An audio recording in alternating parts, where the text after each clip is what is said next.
What's going on? Brian Tong here, and hey, Apple just announced new iPad Pros. We got a new entry-level 10th gen iPad and a new Apple TV 4K. So there are so many things to talk about. Hey, let's get right into it, and we're gonna start off with the new iPad Pros. Now, the new headline features: an all-new M2 chip inside an iPad for the first time, with up to 15% faster CPU performance, up to 35% faster GPU performance. And the new iPad Pro is also the first Apple product to support Wi-Fi 6E for faster speeds and better performance with multiple devices on a 6E network. Now, we didn't see it on the iPhone 14 lineup, but it's a welcome addition to the M2 iPad Pro for now and the future. And then we got a new Apple Pencil hover feature that I love because it will become handy in maybe small and subtle ways for me. It detects the second generation's pencil's electromagnetic signals as far as 12 millimeters away, so it can preview your mark before you make contact to the iPad Pro display. It's able to determine the position of the pencil in 3 dimensions, and again, this is only for the second generation pencil. Digital artists and content creators, I think you're gonna be able to really get the biggest benefit from it, and Apple says you can write, sketch, and illustrate with greater precision. And yes, we've seen hovering before on other devices, but it's the first time on an iPad. But then check this out, shrinking the brush size with your 2 fingers on the spot and seeing it like that from the pencil, that is dope. Besides those 3 key features, that iPad Pro looks like it keeps the same exact design and the same exact display and camera hardware as the M1 iPad Pro, but the new models do support ProRes video recording at 4K and 60 frames per second on iPad Pro for the first time, most likely thanks to the new M2 chip driving that. Now, it's still a mini LED for the 12.9-inch display, but no mini LED display for the 11-inch model. That is still a liquid retina display. And for me, the side blurb, the mention from Apple that I'm most intrigued about, the announcement that DaVinci Resolve, a professional video editing and color correction app, is coming to the iPad Pro by the end of this year. Like a true pro flow. And I do not have any confirmation at this moment if it's just for the M2 iPad Pro or if it can also be used on the M1 iPad Pro. But the M2 does have Apple's supercharged media engine that can encode and decode video significantly faster than an M1, which doesn't have that engine at all. So it could really potentially be just for the M2 iPad Pro. Now, also, there is no MagSafe charging on the back of the iPad Pro, which was rumored. So again, let's not get mad about a feature that was never promised when it doesn't happen because it was a rumor. The new iPad Pro starts at $799 for the 11-inch and $1099 for the 12.9-inch with storage capacity up to 2 terabytes for both models. You can pre-order now, and the new iPad Pros will be available on October 26th. Now, also, the new iPad Pros will include a new woven 1-meter USB-C charging cable for the very first time, or you could buy it separately if you're all about that woven cable life for $19 in the US. And also, there's a new Smart Folio for the iPad Pro. It's colored marine blue, and I found it when I was making up an order. They put it up as an option. So even if they abandon blue for the iPhone 14 Pro, it is still alive and well in the form of an iPad Pro case. Blue, you're my boy. And in case you're wondering, iPadOS 16, that brings Stage Manager for new multitasking on the iPad, and for the very first time, a full screen weather app and more. That's all coming on October 24th for all compatible iPad models. Now, I'm also looking forward to checking out this and really the Apple Pencil hover feature. I think that's really cool, but I'm really curious to see what DaVinci Resolve will be like on an iPad Pro. But at this very moment, I did not put in a personal pre-order for the M2 iPad Pro. I have an M1 iPad Pro, and I'm pretty good right now, but DaVinci, to me, that could be the killer app that could potentially change my mind. So I'm just gonna wait and see. All right, we've got more products to talk about, but hey, let's take a moment to thank the sponsor of this video, Avast. Avast is a global leader in cybersecurity for more than 30 years and trusted by over 435 million users, and it prevents over 1.5 billion attacks every month. Now, Avast empowers you with digital safety and privacy, no matter who you are, where you are, or how you connect. Enjoy the opportunities that come with being connected on your terms. Now, Avast's new all-in-one solution, Avast One, helps you take control of your safety and privacy online through a range of features, and you can learn more about Avast One at avast.com. Avast One is their best protection yet, giving you everything you need to take control of your safety and privacy online, and accessible through a single, easy-to-use interface. Avast privacy features keep your identity and actions hidden. Its security solutions stop malware, phishing, and virus attacks. and Avast Performance products clean up and speed up your devices.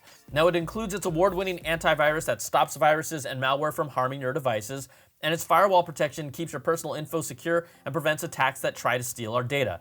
I also like how getting set up is really easy. All I did was just download the app and one click for the scan, and Avast One took care of the rest for me. So thanks again to Avast for supporting my channel. Confidently take control of your online world with Avast One. It helps you stay safe from viruses, phishing attacks, ransomware, hacking attempts, and other cyber crimes. Learn more about Avast One at avast.com. All right, let's get back to the new Apple products, what you want to hear about, and let's talk about the new entry-level 10th generation iPad, and this is no chump.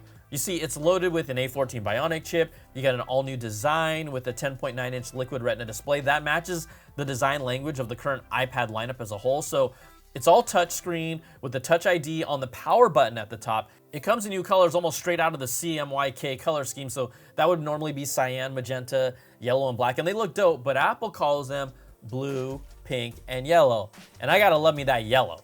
It's the first ever iPad with a 12-megapixel landscape camera design with an all-new placement that's on the side that's perfectly centered when using it in landscape or in a keyboard case. And the new entry-level iPad gets a Magic Keyboard Folio for the first time with a kickstand design. You get the trackpad and a row of function buttons. This 10th gen iPad also has a USB-C connector, but it only supports the first gen Apple Pencil, so how does it charge and connect? Ladies and gentlemen, introducing the USB-C to Apple Pencil adapter. You guys, there's an adapter for your pencil if you use one with a 10th gen iPad. And hey, it's $9 and it is a solution, but I can't be the only one kind of freaking out here because there's an adapter for your pencil, because there has to be, and I get it. It would cost more to put in the system where it's compatible with Apple Pencil 2. This is entry level. That system magnetically charges it. It syncs it on the side of the iPad. So the answer here is a pencil adapter. And maybe their data suggests not many entry-level users are using a pencil with an entry-level iPad anyways. I mean, I don't know this for sure, but it might really be more of a cost thing because alongside the iPhone 14 Pro Dynamic Island, the Apple Pencil adapter, this has to be another peak Apple moment in 2022. Now, the new iPad starts at $449. That's a significant jump up from the $329 starting price point for the previous 9th gen iPad, which is still available for sale at that price. You know, I talked about costs. You can also pre-order now, and the new entry-level iPad will be available on October the 26th. Okay, finally, let's get to the new Apple TV 4K. It has a new A15 Bionic. It looks the same. It feels the same. That chip will obviously give it better performance. And then there's new support for HDR10 Plus. So that's showing Dolby Vision for higher quality video fidelity and colors, just the intentions of the artist, how they want it to come across on screen. And it comes with two storage options, 64 gigs and a new 128 gig option. Now the 128 gig option is the only one that comes with a physical Ethernet port and Thread support. So Thread support allows your smart devices to work over a Wi-Fi network without an additional hub. Basically, the higher capacity Apple TV serves like a hub. It also gets a new Siri remote that has USB-C, so clearly Apple's embracing the inevitable transition to USB-C, not only for its flagship products, but some of its smaller accessories. And honestly, if you're happy with your current Apple TV, I don't think you need this upgrade. I mean, it's still the best set-top box experience, and it's so much snappier than any native TV OS for me. If your current TV does not support Dolby Vision, but does support HDR10 Plus, I'm looking at you, Samsung TV owners. This might be a reason to get it, and also if you want to have everything on USB-C. So the new Apple TV 4K starts at $129, and it's $149 for the 128 gig model. It will be available on November the 11th. Okay, everybody, so what do you think of these new announcements? Are there any of these products intriguing to you? Are you looking to upgrade, or maybe you're staying put with what you have? Hey, put it in the comments so random strangers that are like-minded individuals can respond and share their opinions very nicely. I mean, honestly, I want to hear what you think because I like reading them. And yeah, you can even say hi, and I might say hi back.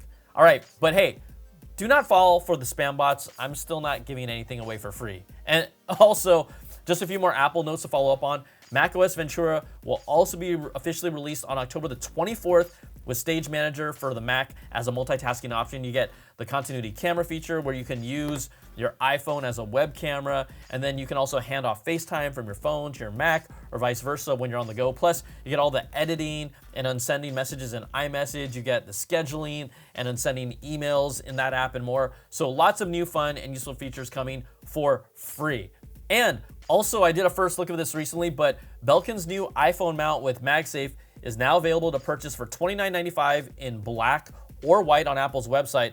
I think this is a killer accessory for me just to take with me on the road, and it also takes up little to no space. Plus, you can even use it as a stand on its own. Now, Belkin says that their iPhone mount for desktops and displays will be coming soon, so we got to stay tuned for that. But just a lot of things happening with Apple. And no, Timothy in Missouri, you're still not getting an Apple car.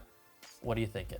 All right, new iPad Pros, a new entry-level iPad, a new Apple TV 4K, then we got iPad OS 16, macOS Ventura all coming in the next week.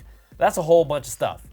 All right, everybody, that's going to do it for this video. If you like what you see, give me that thumbs up, subs up, and hit that notification bell, ding, to get all my latest videos when they drop. And if you want more of that Apple goodness, you can check out my weekly Apple Bits XL audio podcast. You get the latest deep dive with all these stories and new ones every week with special guests. So thanks again for watching. Take care, and I'll see you on the next video. Peace and love.